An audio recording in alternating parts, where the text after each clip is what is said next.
ছোটবেলা থেকে তারা অভ্যাস করাতে পারি, তাহলে আমরা কিন্তু আরও বেশি ইনজুরি ফ্রি প্লেয়ার পেতে পারবো। আমরা এই কাজটাকে যে পদ্ধতির মাধ্যমে করে থাকি তাকে বলা হয় প্রপ্রিयोसेप्टिव न्यूरोमस्कुलर फैसिलिटेशन प्रोग्राम। जिसका पास जितना कम बैलेंस है वो उतना उसके लिए तकलीफदायक हो जाएगा। যে খেলোয়াড়দের ট্রেনিংয়ের সময় সবার প্রথম যেটা মাথায় রাখতে হবে যে আমি যা শেখাচ্ছি বা আমি যা করাচ্ছি সেটা যেন মস্তিষ্কের সঙ্গে সম্পর্ক স্থাপন করে।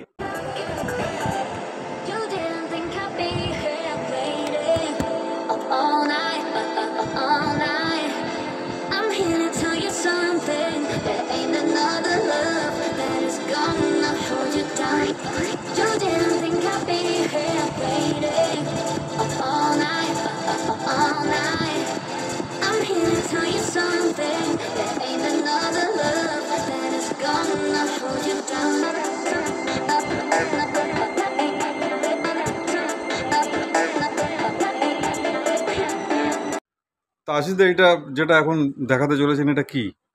আমরা বারবার করে একটা কথা বলে থাকি যে খেলোয়াড়দের ট্রেনিংয়ের সময় সবার প্রথম যেটা মাথায় রাখতে হবে যে আমি যা শেখাচ্ছি বা আমি যা করাচ্ছি সেটা যেন মস্তিষ্কের সঙ্গে সম্পর্ক স্থাপন করে। অর্থাৎ মস্তিষ্কের সঙ্গে সম্পর্ক স্থাপন করার ক্ষেত্রে আমাদের এটা মাথায় রাখতে হবে যে কে বলা হয় নিউরোলজিক্যাল অ্যাডাপ্টেশন বা নিউরাল অ্যাডাপ্টেশন। আমরা এই কাজটাকে যে পদ্ধতির মাধ্যমে করে থাকি তাকে বলা হয় প্রপ্রিयोसेप्टिव न्यूरोमस्कुलर फैसिलिटेशन प्रोग्राम। এখানে দেখুন একটা আনস্টেবল সারফেসের ওপরে, কে বাসু বল বলা হয়, একটা আনস্টেবল সারফেসের ওপরে আমরা একটা ব্যালেন্সিং প্রোগ্রামের মাধ্যমে আমরা এই প্রোগ্রাম করছি। সেখানে আমরা ওখানে এক পায়ে আমরা দাঁড়াতে পারি। চ্যালেঞ্জিং হবে কিন্তু আমরা চেষ্টা করবো। হ্যাঁ, ইয়াস, ভেরি নাইস, ওয়েল ডান। এই প্রোগ্রাম করলে আমাদের মস্তিষ্কের নিয়ন্ত্রণ আমাদের পা, সেখান থেকে যে সিগন্যালিং সিস্টেম সেটা আরও বেশি স্ট্রং হয় এবং এই স্ট্রংনেসের ফলে আমরা অনেক বেশি আমাদের ইচ্ছা মতো আমাদের এজিলিটিকে ডেভেলপ করতে পারি, আমাদের স্পিডকে ডেভেলপ করতে পারি। এবং তার থেকেও বড় কথা, এই প্রোগ্রাম প্রপ্রিयोसेप्टिव न्यूरोमस्कुलर फैसिलिटेशन प्रोग्राम, এই প্রোগ্রামের মধ্য দিয়ে ইনজুরি প্রতিরোধ একটা অত্যন্ত গুরুত্বপূর্ণ ভূমিকা নেয়। প্রপ্রিयोसेप्टिव न्यूरोमस्कुलर फैसिलिटेशन प्रोग्राम আমাদের ভারতবর্ষে একটা নতুন কনসেপ্ট এবং খেলার মাঠে এই ধরনের কনসেপ্টকে খুব অল্প দিন ধরেই ব্যবহার করা হচ্ছে।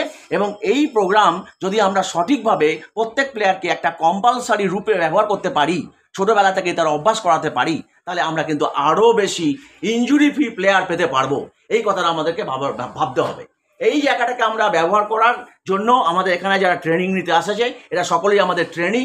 এই ট্রেনিংয়ের ভিত্তিতে তারা পরবর্তীকালে গিয়ে বিভিন্ন প্লেয়ারকে আরও এই ধরনের ট্রেনিং করাবে এবং সেই ট্রেনিং ভারতবর্ষের পশ্চিমবঙ্গের অনেক খেলোয়াড়, অনেক ফুটবলারকে আবার ইনজুরি ফ্রি করবে এবং তাদেরকে সক্রিয় স্পোর্টসে উন্নত জায়গায় প্রতিস্থাপন করবে।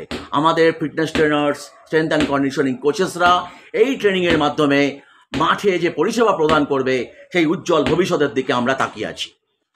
চলো, গুড, ভেরি নাইস, চলো, গুড, হ্যাঁ, গুড, ড্রপ দ্য বল, হ্যাঁ, ড্রপ দ্য বল, চলো, ডাউন, হ্যাঁ, drop the ball, side down, lift, side down, lift, side down করো, লিফট করো, दोनों हाथ से लिफ्ट करो, হ্যাঁ, दोनों हाथ से लिफ्ट करो, नीचे जाओ, হ্যাঁ, টাচ করো, উঠাও, उधर टच करो, हाँ, उठाओ, ये मोर चैलेंजिंग, यस, आवाज जाओ, जिसका पास जितना कम बैलेंस है वो उतना उसके लिए तकलीफदायक हो जाएगा।